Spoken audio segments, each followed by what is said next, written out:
Hey les amis, nouvel épisode de Better Talk with Abdel. Alors, on a passé une année 2023 qui était quand même une très bonne année.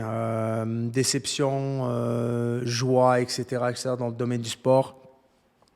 Là, on est en 2024, on va en parler. Mais avant d'en parler, on va parler un petit peu rétrospective. Est-ce que le Chili mini, est-ce que le Chili mini, Écoutez, monsieur, s'il vous plaît, soyez gentil, nous n'avons que 5 minutes. Pas facile à dire. Hein? Rétrospective, hein, il faut la garder celle-là, il ne faut pas la couper. Rétrospection, hein, tu vois, j'allais le dire, mais un peu. Et donc, on va un peu retourner en arrière et voir un peu les combats qui ont déçu, déception, surprise, etc., etc. Je vais commencer par un combat de boxe qui a été vraiment, vraiment un super combat et j'étais vraiment surpris. C'était Tank contre Garcia. Il était beau ce combat, il était magique ce combat, il était vraiment beau. Et de voir à quelle surprise. Moi j'étais un gars de Tank, je n'étais pas un gars de Garcia. Mais je trouvais que Garcia était ultra talentueux. J'étais vraiment surpris de voir à quel point Tank l'avait mal mené et l'avait vraiment piégé, etc., etc.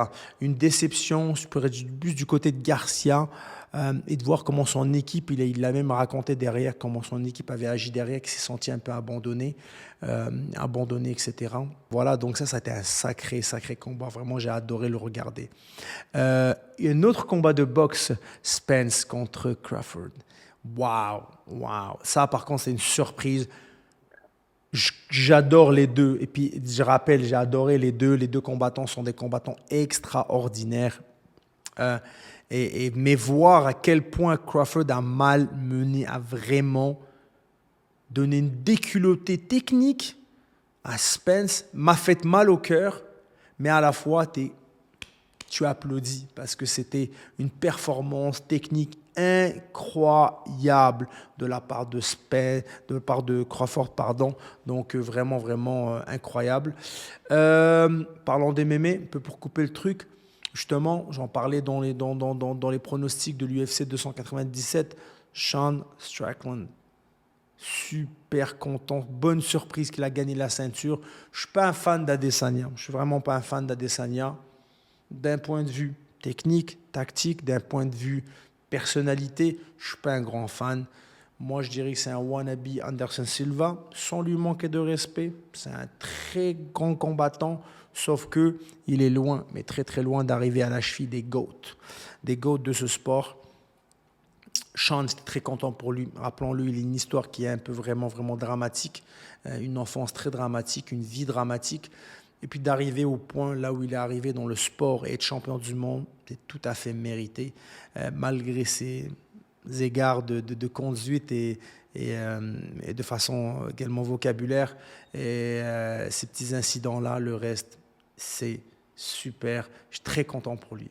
Maintenant, je ne peux pas vous parler de tous les combats, mais un combat en particulier qui est déçu, j'ai perdu du temps à le regarder, c'est Fury Ngannou. Aussi que je suis content pour Ngannou, parce qu'il a fait de l'oseille, aussi je suis là. On a vu un Fury. Fury, il est beaucoup meilleur que ça. Il n'était même pas là. On n'a pas vu le Fury contre les autres. On n'a pas vu un Fury contre Wilder. On n'a pas vu un Fury contre Klitschko. On a vu un Fury qui est là pour faire gagner de l'oseille à son pote. C'est tout. Pour moi, c'est comme ça que je l'ai vu. Pour moi, c'était de la perte de temps. Et après, quand je vois le ranking de boxe de merde, le ranking de façon de boxe de nos jours, il n'y a personne qui peut me dire le contraire. Si vous êtes connaisseur, vous y connaissez en boxe, vous savez que le ranking de boxe, c'est vraiment à chier. On met des gars qui n'ont rien à voir, on les met numéro 1 mondial, t'es là. C'est quoi ça? Le gars, là, tu regardes sa fiche, là, combat-tu personne? Je trouve ça un peu décevant. Après, je suis content pour Francis, je suis ultra content. Je suis ultra, ultra content pour lui. Mais c'était un combat décevant. Je trouve que Conor McGregor a ouvert une fenêtre avec Mayweather, une fenêtre empoisonnante, qui a donné l'idée à beaucoup de combattants de se battre entre eux. C'était inutile. Et après, on a des Logan, des Logan, les frères Logan qui vont... Attention, ils s'entraînent très fort. Hein. Ils s'entraînent très fort. Au début, c'était des merdes pour moi. Mais après, je vois la passion qui s'entraîne, ils s'entraînent très fort. Mais là, ça leur a donné une fenêtre, en fait, où on a des influenceurs qui combattent pour tout et n'importe quoi. On a comme... Je trouve que le sport se dilue énormément. Je trouve que le sport se dilue. Et puis là, on est vraiment cash flow. On a vraiment pensé à ça parce qu'ils vont me dire « Ah non, mais j'ouvre des opportunités pour d'autres combattants. » Eh mon cul, mec. Tu fais des millions. Arrête. Arrête. Fait que ça, c'était un combat en fait, qui m'a vraiment déçu de cette année. Voilà, donc on peut en débattre comme d'habitude. Mettez-moi ça en commentaire ce que vous avez pensé. Donc vraiment, ça a été ces combats-là que je trouve qui sont plus ressortis dans le sport. Et vous, les amis, en commentaire, mettez-moi ce que vous pensez des pires combats. Donnez-moi un top 3 des pires combats, que ce soit boxe, MMA, comme vous voulez.